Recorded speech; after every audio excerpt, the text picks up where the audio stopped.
Hey, everybody. This is Marianne Mohenraj and Ben Rosenbaum here with Mohenraj and Rosenbaum Are Humans. You are not either. You're only Marianne Rosenbaum. Marianne Mohenraj. I am Ben Rosenbaum. You can't be both of us. Okay. I am Marianne Mohenraj and he is Ben Rosenbaum. But more importantly, we are here with a guest today. Yay! I'm super excited about our guest. I'm going to introduce her. Andrea Hairston is a novelist, playwright, and scholar. I'm not going to read through her long and extensive bio. I will say we're mostly here to talk today about her new novel, We'll Do Magic for Small Change, which just came out October 11th, 2022. I'm in the midst of reading it and finding it delightful, and particularly because it has characters from Redwood and Wildfire, which is a novel of hers that I loved that came out. Well, it was reissued recently, but came out in February. In February, yep, from Tor.com. Redwood and Wildfire was winner of both the Otherwise and the Carl Brandon Awards. Andrea has many honors and credits. And if you read through her whole bio, at the end of it, it says, in her spare time, Andrea is the Louise Wolfe Kahn 1931 Professor of Theater and Africana Studies at Smith College and the artistic director of Chrysalis Theater. So, in addition to writing all of these books, getting grants for the National Endowments for the Arts, the Rockefeller Foundation, the Ford Foundation, et cetera, and so on, she's got another novel, Master of Poisons, which I have not read yet, and short stories in various places. And so, but in her spare time, she's also a professor and runs a theater.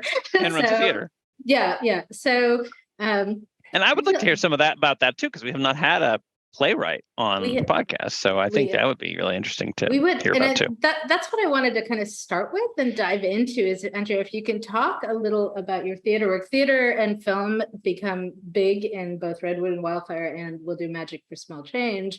And if you could just maybe talk a little bit about your work and how it ends up in your fiction as well. Well, I started off as a playwright. I started off as a math physics major, and then I ended up taking a playwriting class. Because my mother, I had been in theater since I was 6.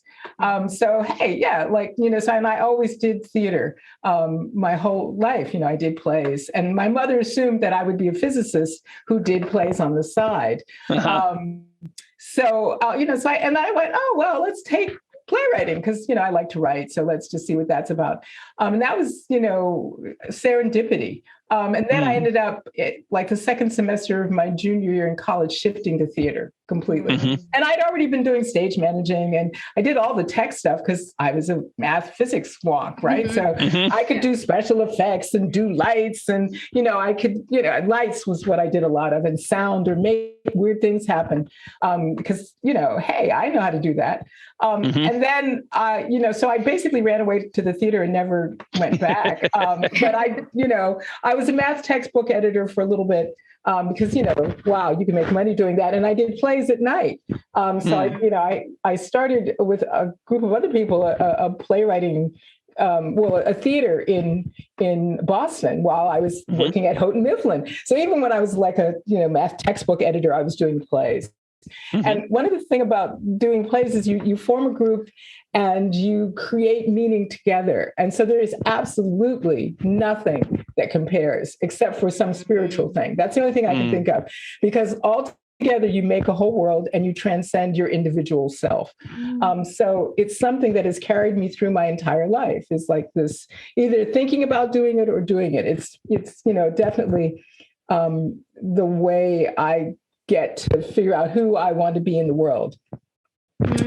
So when I started writing novels, it was because, I had stories that wouldn't fit on stage.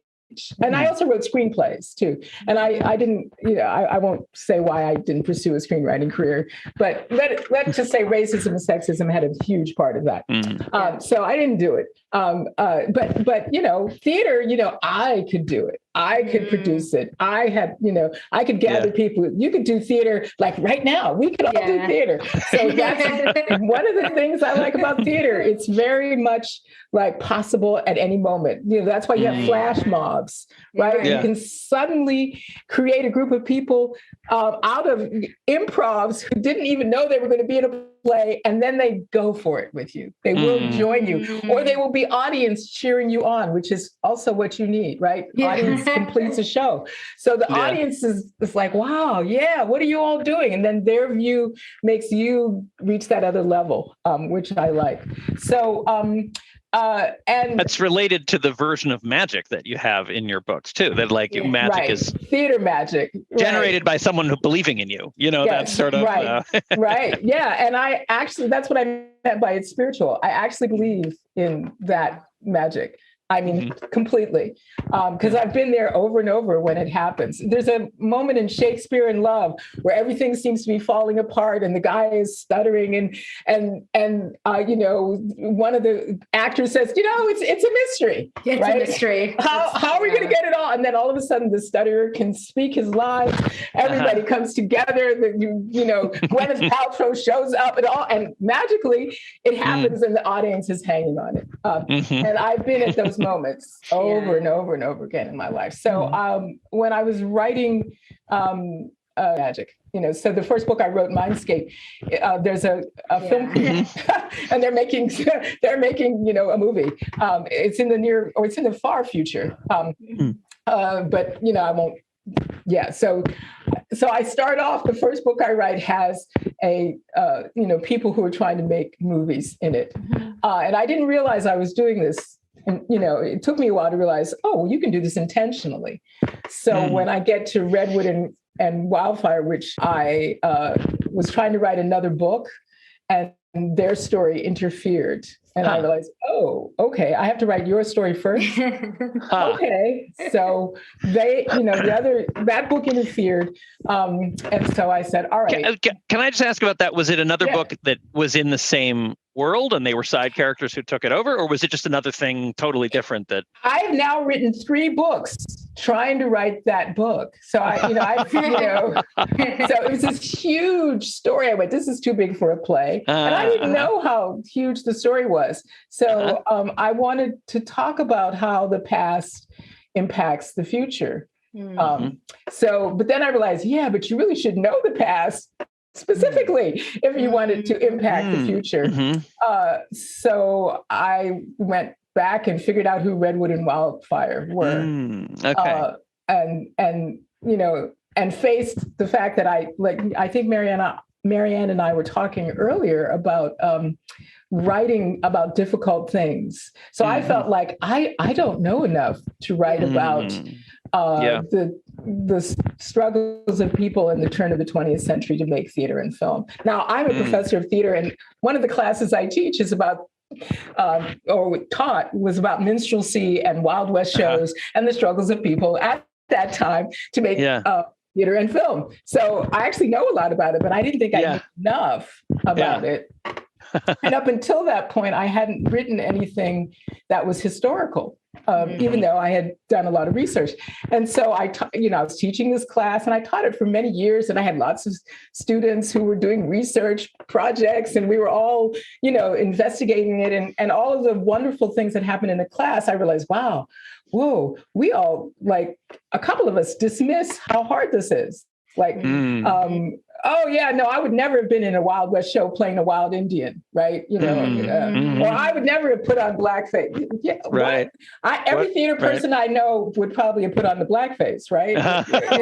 So to act, So how, so I had to figure out, okay, so, what were they going through? Because one time I had a wonderful conversation with Octavia Butler, and she was talking about why she wrote Kindred, because she was talking to some, quote, Black revolutionaries, end quote, who said they would have, quote, whooped masses' ass, right? And she said, no, y'all ought to pick cotton, just like everybody else was picking cotton. So that was one of the reasons why she decided to investigate that time and the struggles people went through in order that we could be talking crap in 1960 something, right? These people went through all this stuff. So in 1969 or whenever this happened, somebody could talk crap about how they would have whooped Mass's ass. But those people back in antebellum South survived so that we could talk about it. So she wanted to investigate that. And that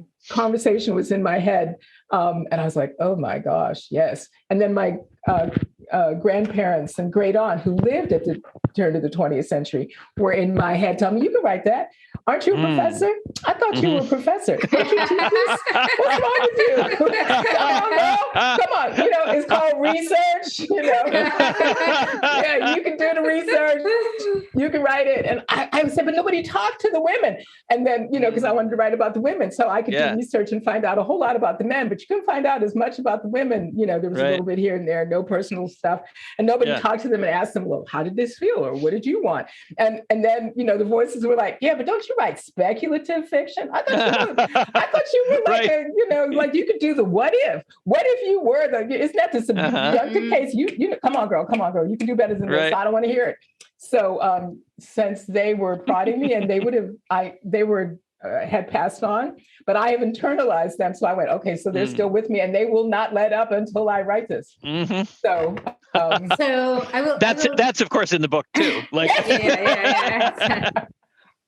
I really like the way you use time travel as a mechanism. And, I'm teaching Kindred. In fact, like this week, I'm teaching Kindred to my students. So we've just gone through the first couple chapters and we're going to be, and it's coming to television. I don't know if everyone has heard that. So I'm both excited and terrified with what they're going to do to it. So I'm like, you cross all your fingers and toes. You're right. Come on, somebody else watch it. Tell me it's okay. That's right. That's right. Yeah. So fingers crossed. So I'm hopeful, but ready to be disappointed. But the novel. But regardless, the novel is there. The novel is there, and we can teach it. And so it both in what Butler and Kindred does something similar to what you do in Redwood and Wildfire, right? Where you have in Redwood and Wildfire, you start in post-slavery times, but with a pretty brutal moment. You start with a lynching, and then Redwood ends up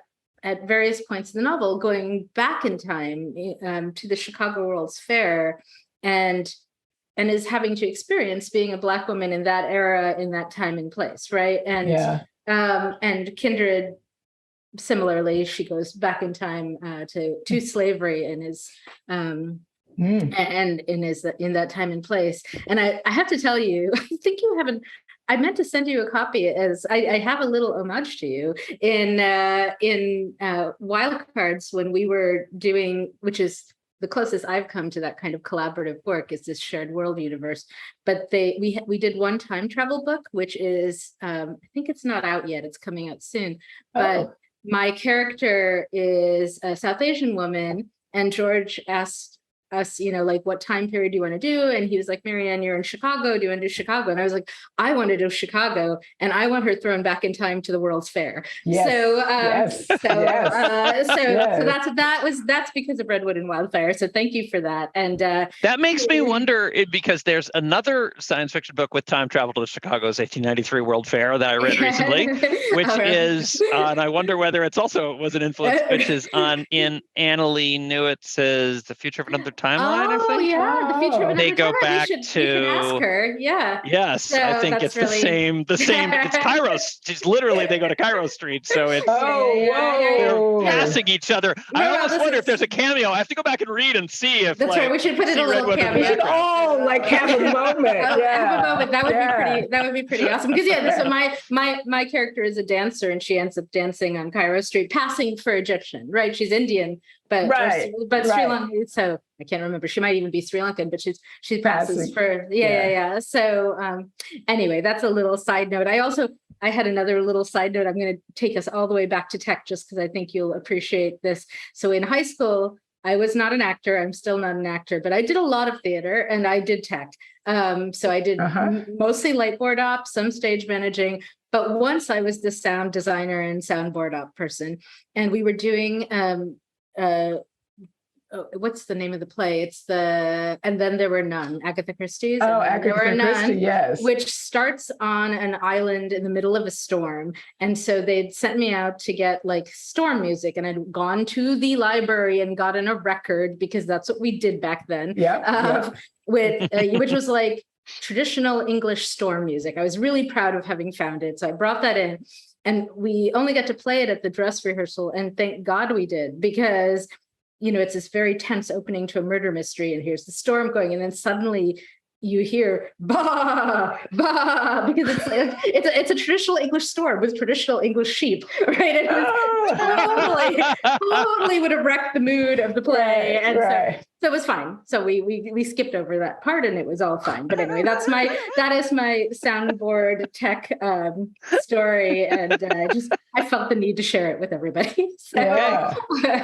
So, okay, back to the gritty and the dark. I think it's really interesting what you say about research. And I know Ben is working with a lot of Jewish material and language. And I was actually thinking about that, because it is sort of similar. It's sort of a similar project. Could you pick that up? Yeah. Well, I'm currently writing something set around the pogroms in 1881. So it's right in the outbreak of like the first real super big wave of violence in just the end of the 19th century. It's kind of the same era, really. Yeah. And I don't know, I was just thinking of that when I read it. And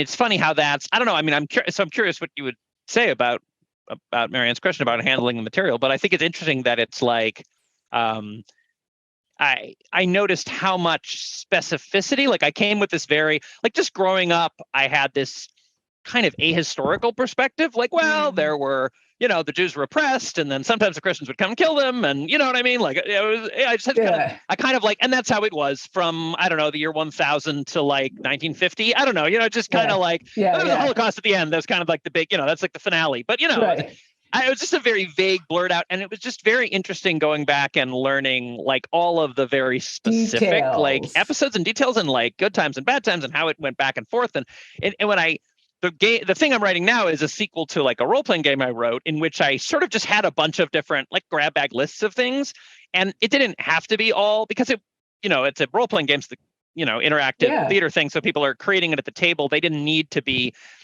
have like historical precision, because people just pull them out and whatever. But I had these two, like two specific kinds of oppression, which are pogroms, when they break all the houses and take their stuff and beat them up and kill them, and then like they drafted all these Jewish kids at 12 into the armies. They were like these, and so those are coexisting. And then I realized when I actually started digging in to do the actual historical research, I was like, those are like two generations apart. Like it's like the drafting the kids was till 1856, and the pogroms are like mostly post 1881. And so, you know what I mean? And it's interesting, because it's like, it's not just that they didn't overlap, but that they're actually two different kinds of oppression, because in the 1850s, they were still trying to make them into Russians. You know what I mean? They were like, if we beat the Jew out early enough, they'll be good Russians. And by 1881, they were like, no, just kill them. No. So anyway, so that's my only thing to throw in, is that's like the specificity. Sort of the research gives this grounding of specificity. And anyway, that's almost the opposite of what happened with Native Americans here in America, right? Because first it was like, we're just going to kill them, and then it was like, let's educate them. Let's take their children and put them kill in the these Indian, save schools. the man. That was the But I think those are probably cyclic and go in waves, because also very like if that's also like Christopher Columbus versus Bartolomeo de las Casas. Like from the beginning, there was like massacre and steal, and then there was also people who were like, we're going to make them good Christians and like assimilate them. So this kind of anyway. Yeah. Well, for me, I wanted, because I was reading about things that were happening, at the time. And then I was also reading about things that were happening in the theater.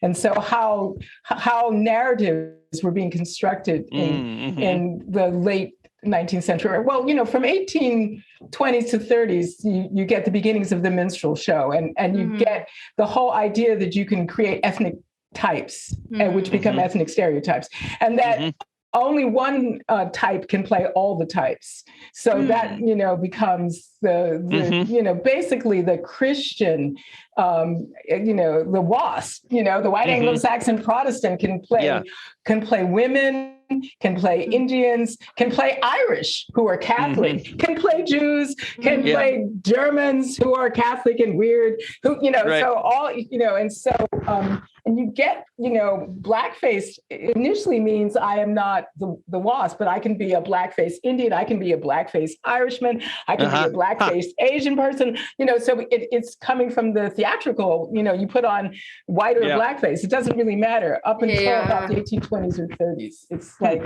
sort of, in England, you would just put on soot to become someone else, right? You put on the white clown and the black clown. And Harlequin is a black clown, so a little devilish. But then it becomes racialized more and more as you go to the 19th century. Interesting. And then rather than deal with, of course, the horrific things that are happening, in terms of what's going on in the country, as for the first time, all these different people from all over the world have to negotiate a narrative together, right? They've been in their separate places negotiating narratives and telling stories. Now they're all together, and who has the power? So one story dominates, and that's the white Anglo-Saxon Protestant. And I'd say that male, who's cisgender, all of that stuff, and they define femininity, they define blackness, and they're all in relation to, Indians are either noble or savage. Asian people you can just do because some of them have sing-song. You just blackface and sing-song, and suddenly we're, even if, many of the languages are not tonal, but who cares? You're all, it's a big continent, whatever. Right. Yeah. So you do broad strokes. But then at the end of the 19th century, all of that feeds into realism, because that's the rise of realism. So before that, there isn't, realism, until you have Ibsen and a whole bunch of other things, you don't have realism, right? Nobody is concerned. You have your back to the stage, and you always do everything for the audience. Everything is theatrical, poetic, amazing, wild, weird. We're not trying to get natural language, or spectacle, fun, anything. And you have what we would call elements of realism, but nothing that is realistic. But then, at the end of the 19th century, realism kind of rears its ugly head along with the notion of science. So we're going to be scientifically accurate. So melodramas turn into realism, stereotypes turn into realism, and realism just becomes what you're familiar with. So, the minstrel mask, where you put on this dark makeup and pretend you're any of these things, is viewed as very realistic suddenly. They look just like Indians. They look just like Black people. And if you see the image, you go, how did they think they look just like anybody other than white Anglo-Saxon Protestant males with weird makeup on? But then by the time you get to film, you get those these totally constructed characters becoming filmed, and film is super realist, because film, you're just photographing what is really there. And again, when Birth of a Nation, which is one of our first big major films, is white Anglo-Saxon Protestants in blackface, yay! And then the other big film is Squaw Man. So it's about a Indian princess, which there are none, who marries this white dude who then commits suicide so he can go back to England and raise their mixed race child in freedom. And she's viewed as saintly. So those are the two big films that start Hollywood. Literally, the Dream Machine. And then there are a whole bunch of other nasty things that are going on but those are the two of the biggest game changers. So for me, I was like, wow, so what we're doing are these stereotypic stories, which is enormously violent, while we're also doing lynching, right? And also, and Birth of a Nation had a big impact, right? In the resurgence of the KKK and... Yeah, totally. Yeah. It's a tribute to them. And it was like, the president says it was like writing with lightning. Everybody went to see it. It was one of the most viewed films. And it basically glorifies the Klan. Yeah. Yeah. Which, and we know what the Klan is all about: Christianity, white supremacy, and protecting supposedly helpless white womanhood. Right. So who are infantilized, so they're like, often you had grown men playing women. This is really, so, and Uncle Tom's Cabin is one of the big minstrel show things. And, so you would have two men playing, just horrible images of womanhood, or you'd have a grown white woman playing Little Eva. A grown white woman playing Little Eva, so right, and a grown, a grown white man playing Topsy, right? So, just all the layers of, so all of that was in my mind when I was writing Redwood and Wildfire, because to me, there's violence that is, not physical, but results in physical, because we, so I wanted to get at how that happens and how it's narrativized and right, and how they have to be complicit in it. There's the whole like that's the only way they can work is to be doing this type of show. And so and then Marianne, when you said you have a person who pretended to be Egyptian, so you have all of these people like, okay, how am I going to do it? So I have a Persian person in Redwood and Wildfire who pretends to be Black, because then they can, get a role. And and it doesn't matter. You can just put on the stuff and act. So when I read about that, I was like, oh my God. So they had women, and this is what leads to We'll Do Magic for Small Change. There's a photograph of Dahomean women that I saw, an actual photograph, who were at the Chicago World's Fair. And they were kind of outside of the ground. So they were like, a little, they were at the edge. And they were these wild warrior women from Dahomey.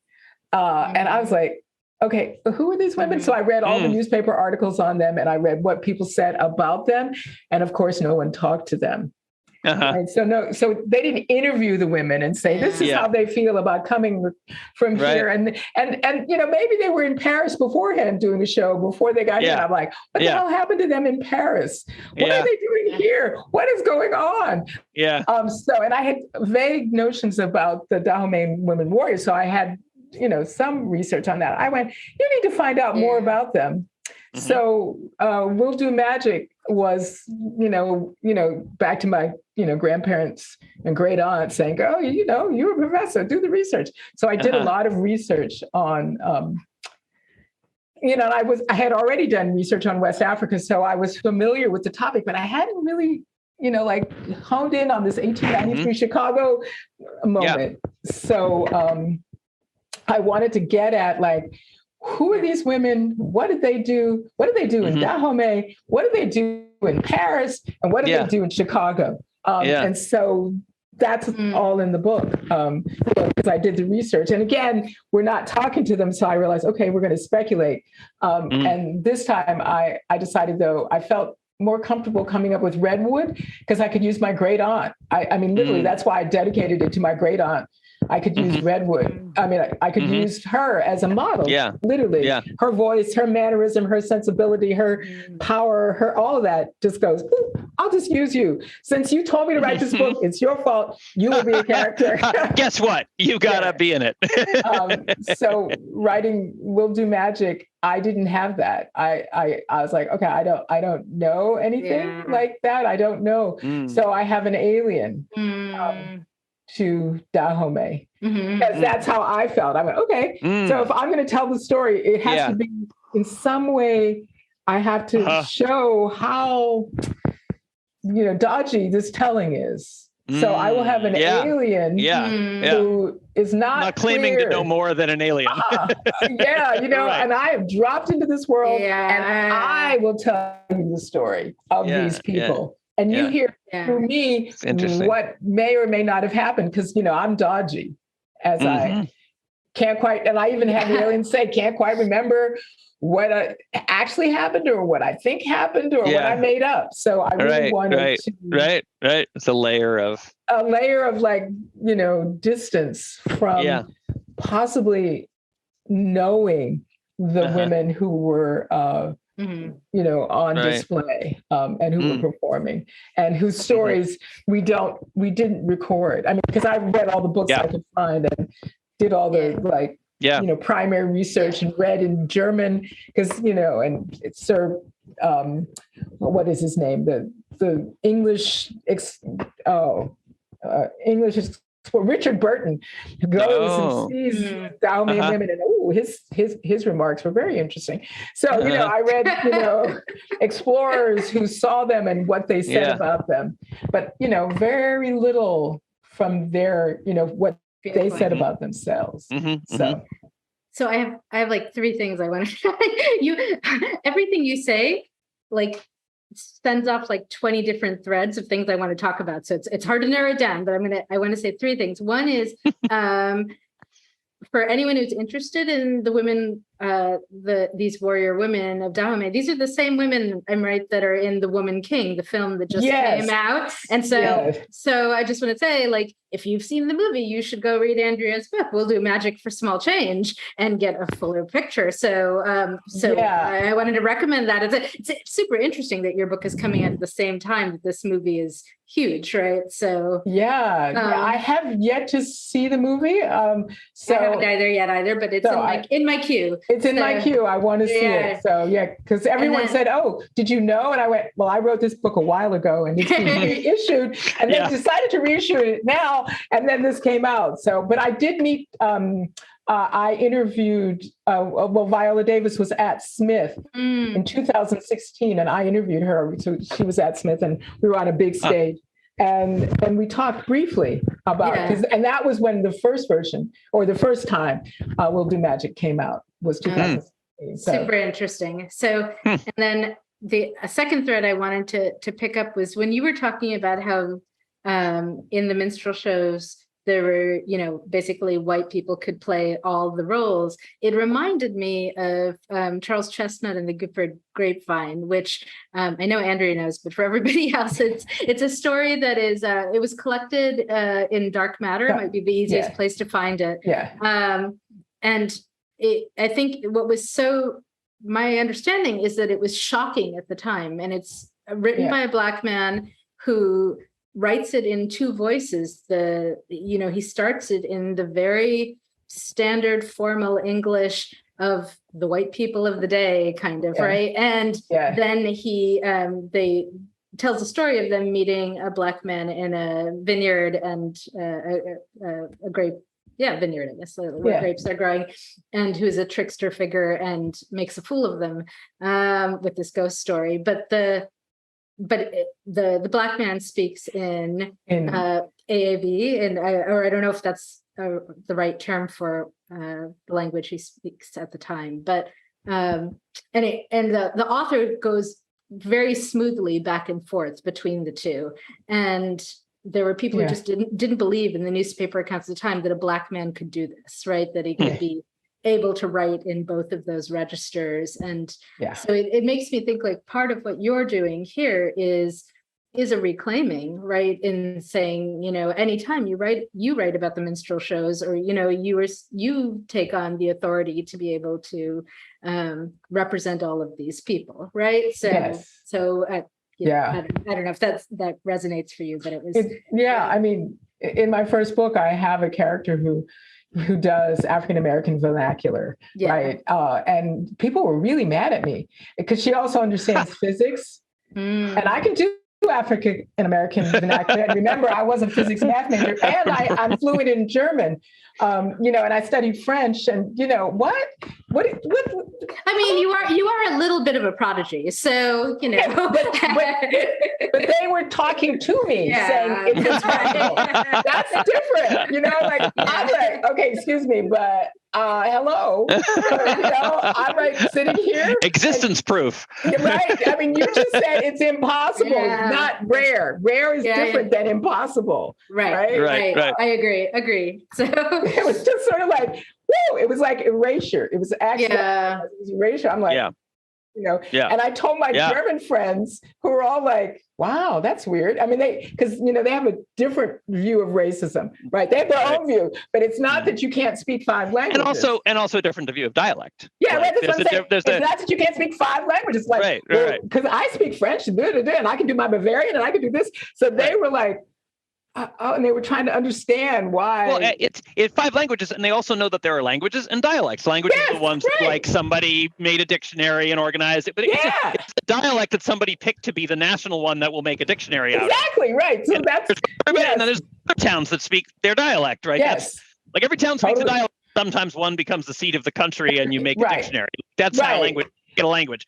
But somehow Americans have missed that. There's a sort of an erasure of the way that language works in a way, almost. Right. Yeah. And also, one person said, well, all those languages would be gone in the future. In other words, we would just have one language. Someone actually told me that. I went, and why do you think that? Well, it would just happen. And, or if all the languages went, it'd be really quick. And I went, you can lose a language in a generation. All you have to do is, that's what we did to the indigenous people, like snatch the children, right? So, and to try to bring it back is another, what are you talking about? So, a lot of people think that what they know about language is what there is to know. I mean, that's that bias, that thing that we think that my mind is the mind, so therefore I, spread that out to everyone. And that's another thing I want to do, Mary Ann. When you say, I feel I have the authority to write about all these different people, I don't feel like I have the authority to declare the total summation of all these people, but I can show you that maybe what you thought about all of these things might not be quite all there is to think. And that's the authority that I feel I have. I can raise questions for you. Yeah, I think, sorry. I think that it seemed to me like you were talking about kind of an anxiety of representation, right? Like that, it's one thing to write, if I write about the present day, you write about the present day, you're writing about yourself or people or so on, like, we have a lot of data to work with, right? We are like, Andrea Hairston is a woman who knows physics and, so we can be like, we can point to them and be like, yes. And then the problem with historical work, right, is it gets fuzzier, right? The further back you go, the fuzzier it gets. So if you're talking about your great aunt, then you still have some data. You're talking 2 more generations back, and there's much less, right, concrete to work with. And then there are groups that are erased from the historical record, and so there's even less. Minal Hadratwala, who we interviewed at one point, she has this book, Leaving India, about the South Asian diaspora, and she opens it talking about when she was in India trying to do research on her family, and she went to these sort of fortune tellers who had like the genealogy charts for her family, but they don't have any women listed, because why would you write down the women? So the genealogies are only the men. So really incredibly frustrating for her, I'm sure, doing that work. But that is making me think about how, I sometimes get frustrated with science fiction because it feels like someone's cast things forward 50 years or 100 years, and it's not that different from right now. And in actuality, things get different very fast, right? Like in a generation, right? My experience of college and my children's experience of college is going to be radically different, right? Like we had no cell phones. There was no internet, or there was very little internet. So, and so I don't know, like I think where I end up with the anxiety question is a little bit like, it's just, we just all have to accept that, right? We have to accept it's not going to be accurate. Right. It's not going to be accurate going backwards. It's not going to be accurate going forwards, right? So we have to be engaged in a different project than accuracy. And I am writing about the present. So I kind of know that. Yeah. Right. So for me, I'm again, theater. So Brecht, history, it's a story I'm telling on the past. It's a story I'm telling. So that's what history is. History is what I need for my moment right now, because history is chaos. It's vast. Yeah. And so I collect out of those historical things that will do something for me now. Right. Say something for me now. Same thing with the future. It's like, I can extrapolate or, and, I'm going to be wrong, or, okay, haphazardly, I'm right. It isn't actually my genius that I'm right or wrong. It is haphazard. It's chaos in the future, chaos, So right now I can use, my extrapolation to talk about now. And that allows me to review now, because, like you were saying, it's vastly different. Like we didn't have computers at all. So when I was in school, it was a typewriter, right? And now you have, everything is a Google Doc. So there's no hard copy. I make my students give me a hard copy because I say, you want me to read a hard copy. And the neuroscience is, if I hold it in my hand, I will pay more attention. So you want to give me a hard copy. So I give them neuroscience and they're like, really? And then they try it. Now they all want hard copies of everything and drive me crazy because they tried it and they realize, oh my goodness, because you don't read the same way, and that's why books have not, so people extrapolated a little while ago that we wouldn't have books anymore. And now books are back, or not back, they never left, but books just kept going and ebook sales are down because we actually like holding things in our hands. And so it's like, okay, so if I were to extrapolate that soon we would have no more books, I would have been wrong. Right. And if right now I said books will be forever, I could be wrong, because we could decide, well, even if you like holding the book in your hand, tough, fuck you.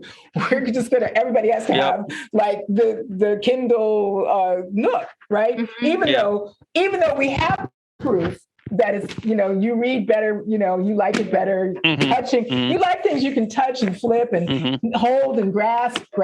But you don't always get to keep what you like. Right. So we know light rail is better than cars. Right.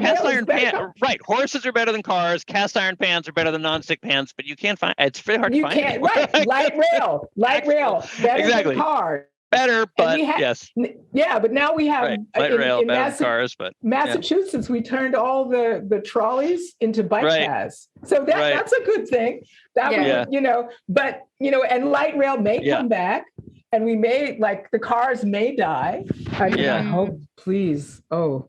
But, so the thing is, there isn't this notion, we can't get to the future. But I feel like there's something, just to come back to that, but it feels like there's something in between accuracy, which is impossible, and because on the other side of that is in what you're saying, there's both like it's an impossible, the assertion that we have captured it and we know, and this is the truth, is a dangerous lie, right? But on the other hand, there's this sort of purely arbitrary, like, I'm just going to put blackface on and now I'm Chinese. There's a willful disregard that there's anything beyond what I want the story to be. And so in between those, like, accuracy, which is impossible, and like just dominating, asserting my narrative over, there's some like honesty in the middle, where it's sort of like, I am not going to find out, but I really am trying. But I'm reaching for it. I'm going for that. That's what I want. And the more of those concrete details you do have, the better the story is, right? Like it just makes it better. And I feel like it's true of both the future and the past. Like in writing about the future, of course, you're not going to get the future right. No. But there's a difference when I read something, the people giving up on that project and just projecting, which is fine. Sometimes it's an interesting way of telling a story, but a lot of times it's lazy. Like a lot of times I'm reading, futures in which it looks like the present, except for the one thing the author is interested in. They want why did you put it in the set dressing, future? They want the set dressing of the future. And it's it's fine if they want to, but I sort of like what I'm missing, the taste that I'm missing that I like as a reader is to be like, they really want to like, oh, but what if? Well, not like they're going to get it right, but like, no, that would mean this, and then that would mean this, and then you get this. If you think about these trails of causation, you have a rich future, and I think it's the same thing without researching the past too. Right, exactly. That and to me, that's what I do. I really want to be clear as much as I can on the details, on the specifics, and then I extrapolate. You know, and then I move, because to me, otherwise you are just doing, I put on blackface and I go, and right. And I'm going to pretend that's Asia. I'm in Japan where they do not have. They don't actually have a tonal language, right? Right, exactly. Okay. Right. And it's just pure symbol and representation. And it's like there's two kinds of, like those are these two opposite failure modes, and there's something about like striving, the struggle for connection, even though you're never gonna, without asserting, like in the humility, that you're not actually representing that, you're not really representing the thing accurately, but also the humility to like attempt as much as possible to connect to the thing. I mean, you're not actually doing the history of the future, right? You're doing a story of the future. And you're looking, but it's and it's kind of like playing a game. Like it's just about not like, once you make some assertion, once you do some extrapolation, say in my future it's like this, then what falls out? What does that mean? Like, so you know what I mean? Then it's, I'm not saying it's the only game, but a game that I like that's is what saying, I want to do. What then does that mean? Right. I want to ask you, Andrea. So here's something that I struggle with when I'm doing that kind of historical research. So there's this book so in grad school, I had this moment when I was writing Bodies in Motion where I was like, I don't know enough about Sri Lanka to write this book, right? So I know where you are. So I was lucky. I was in grad school. I was able to set up an independent study with a professor who gave me a massive book list, and we met and talked about it every week. And I was in much better shape by the end. But one of the things he gave me was this book by Stephen Kemper called The Presence of the Past, which looked at one chapter these accounts that had been told by monks that were being taken as historical, right? And being used as sort of fuel in Sinhala nationalism, which helped fuel the conflict, the 30-year conflict in Sri Lanka, in which many of my, many Tamils were slaughtered, right? And what he was pointing out was that these accounts that were being taken as history of 2,000 years of history had been written by rival bands of monks who, as every time a new group came into power, they rewrote the history. And then the next group rewrote it again. So the piece that we had access to, we don't have all the earlier versions. We have the group that won, right? History, is written by the victors kind of thing. And it's, so I guess I'm wondering, when you are doing research, and I'm now working on some stuff having to do with indenture and civil rights movements is what I'm trying to put into this novel that's making me crazy. But it's one of those ones that's too big, right? Like it's too big a topic, and I don't know, I'm trying to figure out how to break it into smaller, manageable chunks. But how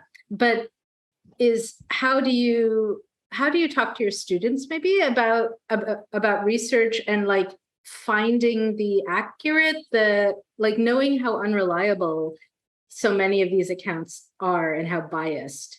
Okay, so that's a big fuzzy question. Any thoughts you have on it? Well, one of the things, since I'm a theater person, is I like material culture, right? So I want to know, okay, what were the clothes people were wearing? And what did those clothes tell me about the people?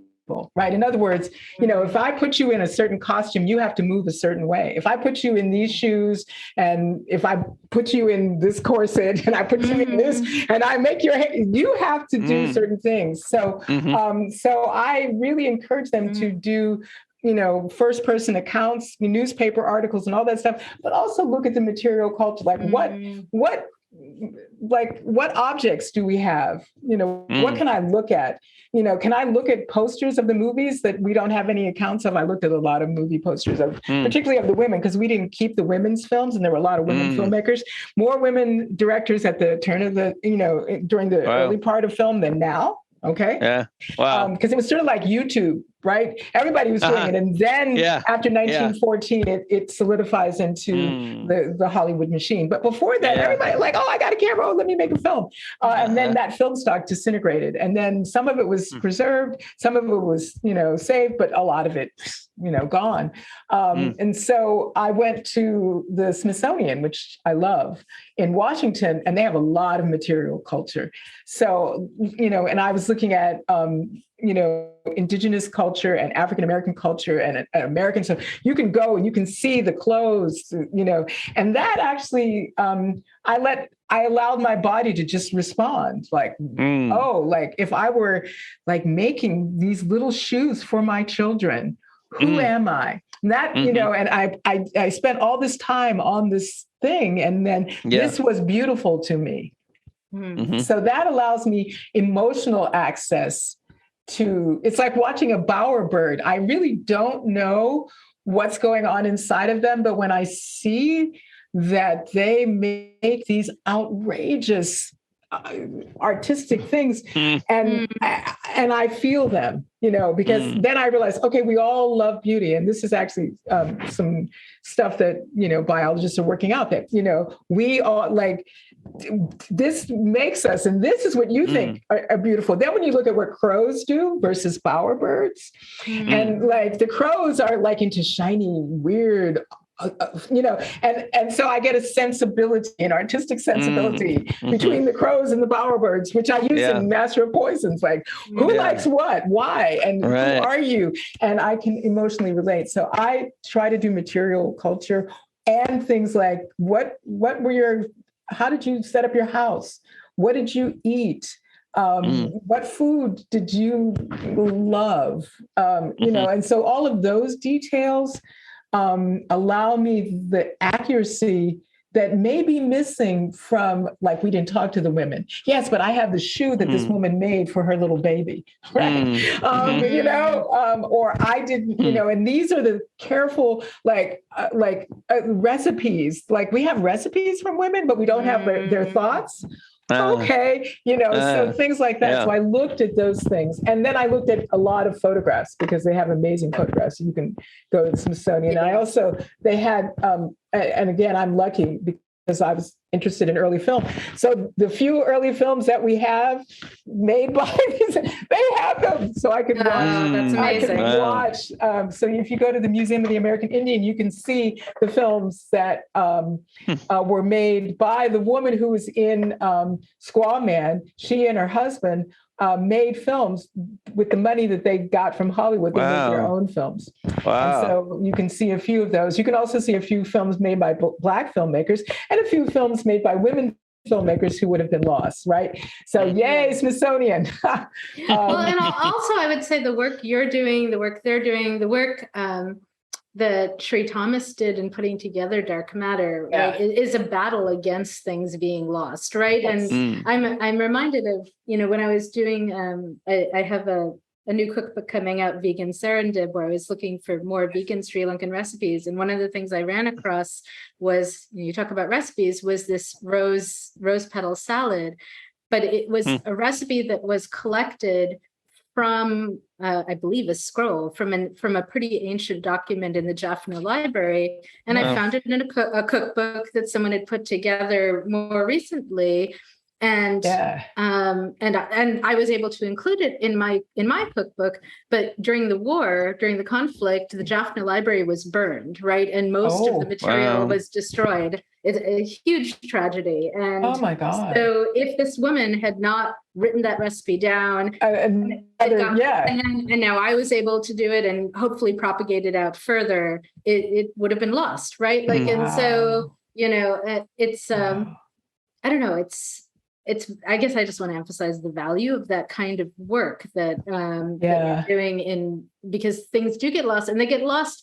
I mean, sometimes in violence and destruction, sometimes just because of the press of all the new material that's being generated, right? And so this kind of work that says, hey, we should pause and look at this, it's important, is... Well, it's in theater, if you're going to do a show, you have to do dramaturgy, and you have to go do research, because if you're going to make set, do costumes, figure, or also try to figure out like, okay, what was the playwright trying to say to their audience, and what was the context for that? So how would the audience have read these things, and will your audience read those things that same way? I mean, that's a major part of dramaturgy. Like, okay, we're going to do a Shakespeare play. What the hell was going on while they were doing those plays? What was the sort of means of production? What were people thinking, doing, and whatever? And then now we're going to do it now. What will resonate? Because context and text are always, really working to allow the audience to appreciate. And that's kind of like translation. That's like, do you want to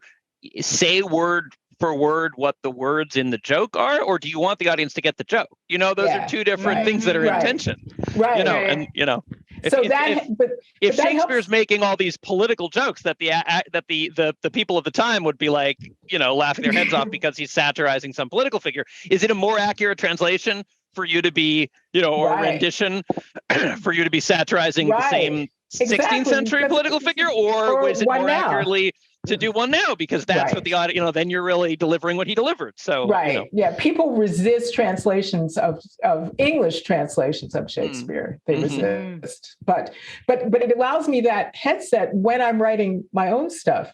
Like, how do I get the context of the times to resonate with a reader who's reading now? What do I need? And often there's I think one of the challenges there is that you're often pushing against our general culture's assumptions about that time, right? So, I was working on a game, on a video game set in ancient Sri Lanka, and I wanted LGBT characters in there, right? So I wrote some, and then I showed it to some writer friends from Sri Lanka, and it was interesting. Their response was, oh no, you're going to end up. Oh, that didn't exist then. No, that's not their. No, that wasn't their response. No. So their response was, well, you're showing them as basically existing, reasonably smoothly within the culture, and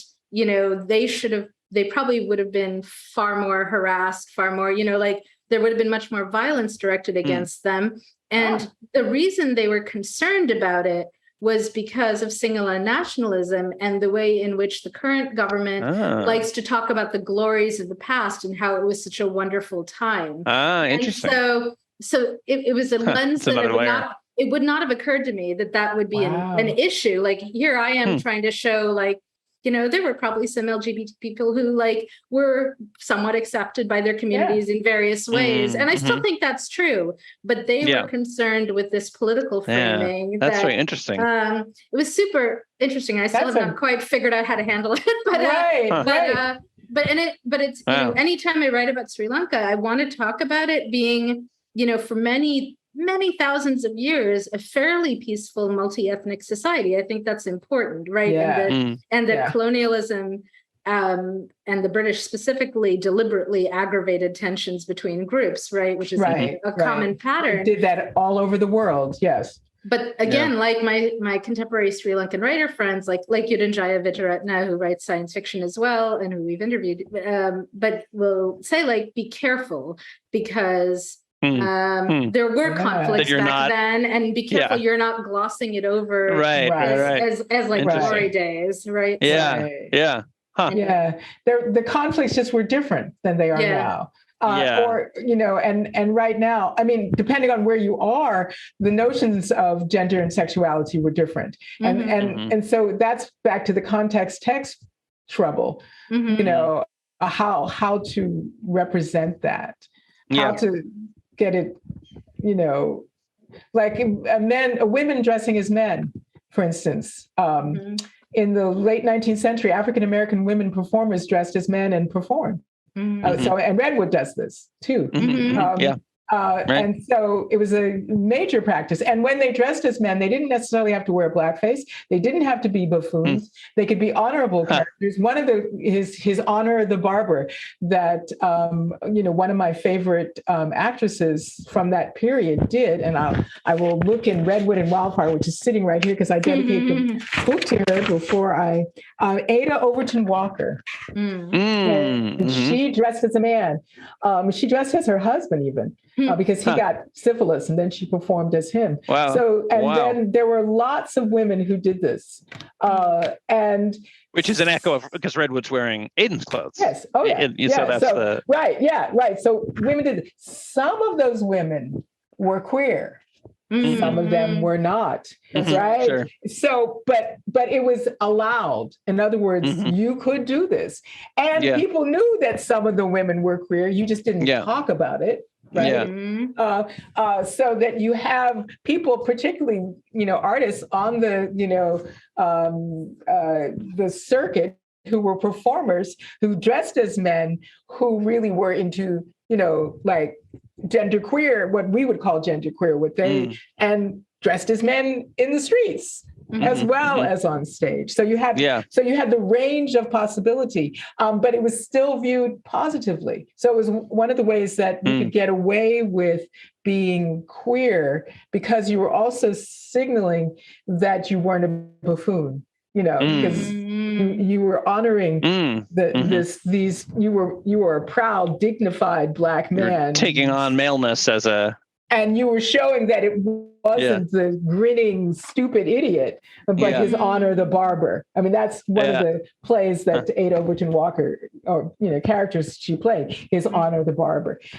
So it's very complex. So I'm like, okay, nobody knows all this history. I'm just, if you know it, it's in the book, but it also works for our times. And also, some of the women who came up from the South to the North, toted guns, totally could take care of themselves. And this is all kinds of women. It's like they were not helpless women. And so I think I put a newspaper article in there, in Redwood and Wildfire, about this woman. This guy was abusing her. She killed him. And she got off because the jury said, well, he was abusing her, so she shot him. And she got off. And that's not something that, people would think is going on, and it worked, so depending on the, it's more complex than we know, that there's a range of behaviors, and it's hard. You have to get it in the as best you can, like the complexity of, because the lives of those people is not the same as us, but it kind of reflects on us, and we can we can honor their stuff without like glossing over it. And it's almost like there's two like also in the thing, Marianne, you were talking about like the glory days. I mean, there's sort of like the danger of I'm writing LGBTQ characters in the shtetl in the project I'm talking about in 1881 is a similar thing, where it's like I don't actually want, like, there's a lot of games in this genre that I was working on from that it's a choice of games title, and so they're very into like, well, you should be able to play a straight and gay and whatever. And all the titles I've played either like took place in sort of counterfactual, like, well, it doesn't matter if you're straight or gay, like it's like whatever, pick a, and I'm like, well, that's interesting, but I actually want to write about 1881. So I actually want to write neither like, oh, it's just all terrible oppression, but also not like, yay, nobody minded if you were gay in 1881. No, but I want to write was the actual like agency and strategies and how queer people actually made good lives despite the fact that it was, you know what I mean? Like, and then, and what some things were more, some things were much more brutal kinds of oppression, and some things had more possibility. The Jewish community in those days, like about intersex, was like more progressive than America. I mean, there was like it was like where at a time when medicalized Western culture like refused to believe there was any such thing and like would immediately operate on babies to make it disappear. Like and the Jewish understanding was like, well, some babies are born intersex. There's various categories and whatever. They have the same rights, and I don't know. It's just the thing that happens sometimes. Like so there's places that the past had more resources and places that it was not, and then there were also like what strategies and agencies that those people have. So before you jump in, I have to say that speaking of ancient scrolls, and as you were mentioning in Jaffna, and also the effort of remembering the past, it's Simchat Torah. So I have to go to synagogue. Yes. Yes. That was what I was going to say. So Ben has to leave us in the middle of the podcast. I'm sorry. Yeah. It's very exciting to get to talk to you. This is fun. Yeah, this is fun. And I'm very much looking forward to the new one. I love the old ones. I'm sorry I didn't get to read the new book before this podcast, but now I'm leaving so you and Marianne could talk about it. No spoilers for our audience, but I'm okay. all right. Thanks, But Ben. it's great to see you. And great to see you. I've missed, all the conventions that we usually see one another at. Yes, So I miss singing in the hallway with you at WisCon. Yes, I'm going. Are you going to WisCon? Are you all going to WisCon? I'm hoping. I'm hoping. I think so. Okay. Yeah, that's the plan. So That's the plan. Okay. So see you then. All right. All Bye, right. Ben. Talk to you. Bye. Bye. And I won't keep you too much longer, Andrea. I know you need to go soon, but I had one more question I wanted to ask you, and then I didn't warn you of this in advance, so it's okay if you don't want to, but I would love to have you read a little bit from one of your works, just so people can hear you. You're such a great reader. I love hearing you read. So so think about that a little, if there's something you might want to read out loud.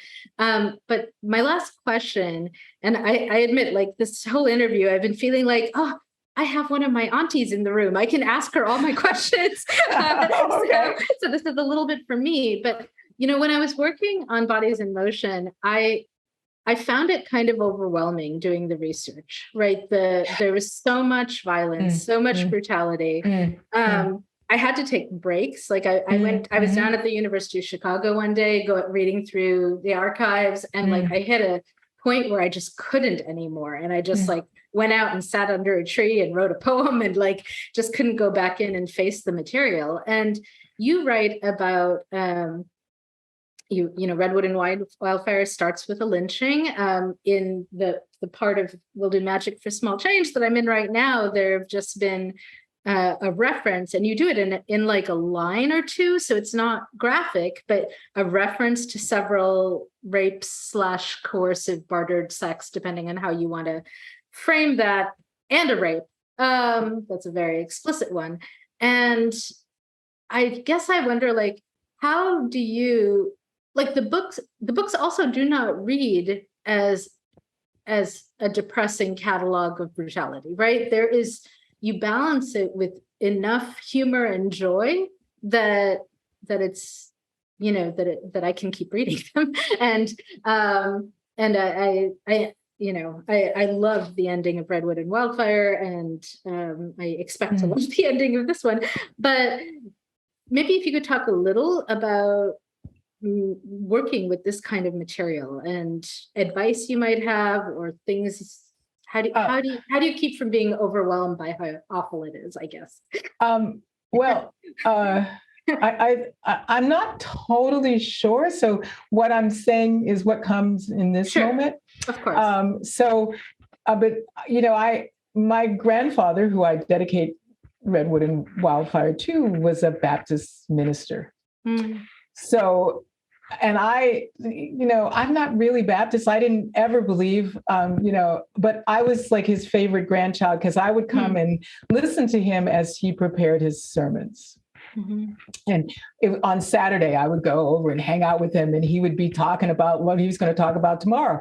So it was actually like rehearsal, which I realized in later years, so he would rehearse something on me. So he'd rehearse, and I'd tell him what I thought, and I'd ask questions, and he would go, wow, I would never think of that. And then he would revise, and then I would come the next day to see if he changed something or if he kept it the same. And it was always never the same. And I didn't know how he did it. It was amazing. And it didn't even seem to have to do with my question or whatever, but the rehearsal, he would talk about all these really intense things. And my mother was really worried and like, oh my God, oh no. But then he always found his way to hope. Right. And that to me was one of his great powers.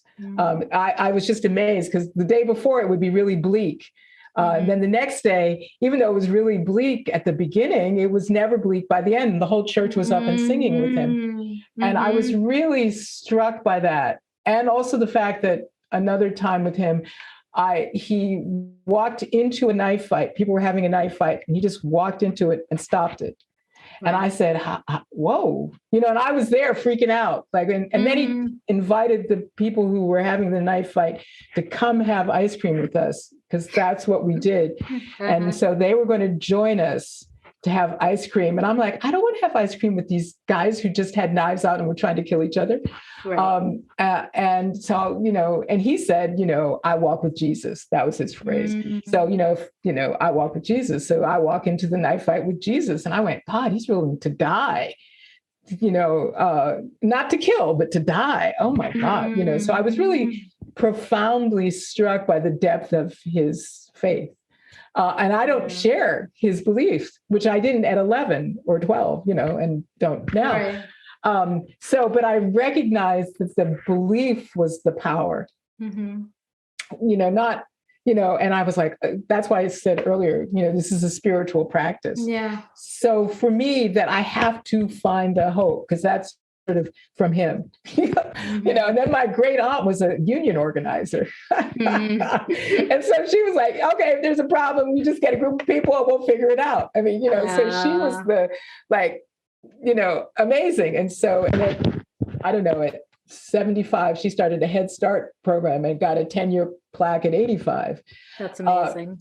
So, but that's her mode. Like, okay, what? The kids they're not doing well at the beginning of school. All right. But, so her thing was like, here's the problem, find the solution. Literally.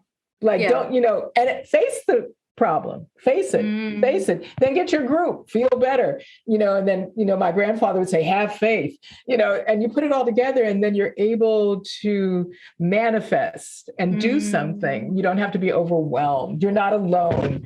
And alone because faith is connecting you to the universe. And, with my great aunt, it's the other people, they connect you. And so to me, it's really important because both of them would tell you, like they were the ones who told me to write my books, right? But, face it, look at it, and then solve it. That's, that's what, so you don't get to go down into it. But you have to be empathetic and feel it. And then you have to get to you have to work your way or, manifest your way to a solution. And it really, that's what I'm doing when I'm writing a book is like, I'm facing something that's hard and I'm trying to write my way to the other side. I mean, so that's literally, that's usually my task. I'm trying to figure out like, oh my God, this is how bad it was. Well, okay, but all right. So what, like Ben was saying, how are these people agents of action? That's right. How, it's what the conversation I had with Octavia Butler. How did they survive so that we could be here talking crap about them? Like we would be better. And you have to face it because if you don't face it, you won't really know how to solve it. And then, like I said, the group. That's what I was thinking, like, so the facing it and looking towards the hope and solution, I think has always made sense to me but I think maybe the piece I was missing was the group. I think, when I was working on Bodies in Motion, there were very few Sri Lankan American writers, and most of the ones I knew of were poets and not trying to write novels and or short story collections or whatever I was doing at the time. And we were not in close contact and we were spread across the country and now I'm thinking like that might have been like part of what made it so hard, right? To feel alone. I mean, I really was working on that, and I had to be at that point in time, but I don't have to be anymore. It's much easier to be in contact with people. There are a lot more Sri Lankan writers working with this material now, and so we can and it doesn't even have to be Sri Lankan writers. When I read your books, when I read Nisi Shaw's books, there is enough overlap and resonance that I think that also helps. Right. Well, finding your people, like that's whoever, and you do need some people who understand the stuff that you're talking about. So whoever they are, I mean, you connecting with them. And sometimes it's just, one of my favorite writers, Pearl Clegg, she doesn't write science fiction. She doesn't, but she writes plays and poems, and she also writes novels, and like romance novels or things that I would normally say, oh, do I read that? But I read all of hers. And so I feel that I'm in the world with her. And so that is a real I'm having my students read one of her plays, Flying West, which is kind of a utopian play about the late 19th century with African-American women going to Kansas after lynching, right? So again, it's like, here's something horrible. What's the solution? Literally, that's, and then what are the things that are within our society? Because the play is about one of the women is abused by her husband. Right. So you think you're going to make a utopian community with all Black people, but what about all the problems you have with each other? Right. Right. And so that is an amazing play, and, students usually like, oh my God, they really respond to it. So that play was like, hi, I'm here in the world to me. I mean, and I wrote her and then we got connected and we were friends now, but just reading it helped me. Yeah. So I'm always trying to look for those voices. Yeah. I mean, I had my students watch Brother from Another Planet. I don't know if you've ever. I haven't, no. Yeah, it's so I remember seeing the film in the 80s. Okay. Right. When, aside from Star Trek, there wasn't very much representation. Star Wars had no Black people. Space was white. So it was very interesting to see this film, in 2022. And I was like, oh my God, this movie is still somewhat radical. Oh my goodness. So just watching and connecting to other artists who are trying to get at some of the things I'm trying to get at also helps me face how difficult the world is. How, because people are mean to one another. That's an understatement. People are brutal to one another. So, and then also people are, amazing. And, and so try to be in both of those places simultaneously. It's just, I mean, especially right now with all the stuff going on where, I really feel like in We'll Do Magic for Small Change, you have Opal who is being so mean to Cinnamon, and yet the advice that Cinnamon is getting from Redwood, from her grandparents is remember that Opal is grieving a huge loss, and people are mean and awful sometimes when they're grieving, and try to be compassionate. And I feel like that I keep whipping back and forth in my head, like the same way I think Cinnamon must be, like Opal does something mean and I'm like, and then I'm like, okay, she's grieving a loss, try to be compassionate. It's this so I'm sorry, I'm like hearing this book like interested in it right now. So I mean, I believe in polyrhythms. So so both are like, you can be mad at her and compassionate simultaneously. So I'd love to have you read something. I also wanted to read one little bit that just was so relevant to me, that is in the bit where Redwood sends a spell to Cinnamon to sing the blues like her and Aiden. And I feel like this really struck me as when I'm facing reading this research, doing this hard material, this is kind of how you do it. So do you mind if I just read this? Yeah, you go for it. So 9 is a hoodoo charm. 1, stand still in driving rain or face a squall of bitter snow. 2, stand still in the crush of a crowd or a roaring traffic jam. 3, face a blare of speakers, screens, and story sellers. 4, feel the sun coming through you. 5, snatch the rhythm of highways, great factories, a trolley train, the wind. 6, play your own rhythm on top or underneath the ones that you catch. 7, go out and find stories nobody has heard or everybody almost forgot. 8, sing with the voice of someone you love whose voice has gone quiet. 9, sing till you give everybody back to themselves. That makes me want to cry. It's so powerful. So this is now like, I'm going to print it out and hang it in my office. So like, that's my little template for getting through this. So I want to just thank you for that. And, okay. Did you want to read a little bit out? That was you don't great. have to. But I thought there's a song of Aiden's, and I'm just opening up let me see if I get it, if it comes. Oh, of course not. It doesn't come right away, but maybe I remember it. But I will just try one more thing and see if I can find it. Because I think, oh crap, why is... We can also edit over this a little bit if you want to take a minute. Okay, I'm just gonna see. No, I'm not here. Here, let me, okay, so open.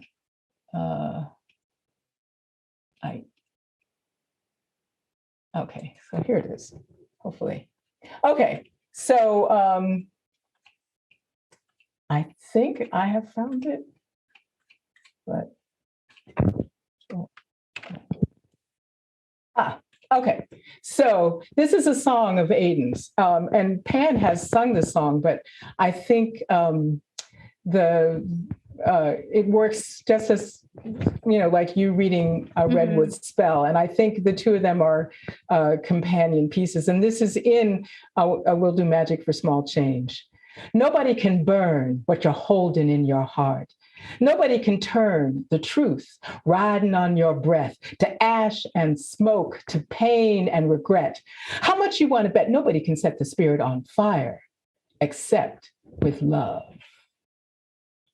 So that's a brief moment from Aidan. I love it. But it captures his spirit, the way you captured Redwood's spirit in that poem. And those are both in We'll Do Magic. They're not in Redwood and Wildfire. So they appear in my next book, Archangels of Funk. So do we have a date for when that's coming out? Well, the editor asked me to send little notes to the designer for the book cover, so I think it might be out next year. Yay! Oh, that's exciting. So yeah, but all the books are standalone, so it's not like you need to read one to read the other. You can enter the world at any place. Yeah. At any place. So yeah, no, I would agree. I would. If someone's looking for a starting point, I'd send them to Redwood and Wildfire, but that's just because I love it so much. So, yeah, but you can start anywhere. Yeah, right. Because when I was writing each book, I had a different thing that I was doing, and so I did not just start up where the other book left off. But there are wonderful things if you know the other books that are delightful. There are interconnections that are, here's that moment where the Chicago World's Fair does appear in We'll Do Magic. I'll say that. That's terrific. Well, I want to be mindful of your time, and thank you so much for coming to do this with us. It's just a delight. We're going to try and talk you into coming back at some point, I'm sure. Okay. This was fun. I loved talking with you and Ben. I missed, like I said, seeing you all at WisCon. So I'm hoping we're all there. That would be great. This coming May. So yes, thank you, Andrea. Thanks so much. Is there anything you want to point people to as we close out, aside from we'll have a list of your novels and all of that in the show notes. Magic is out now, so go get it, enjoy it. And then if you haven't read Redwood and Wildfire, get that one.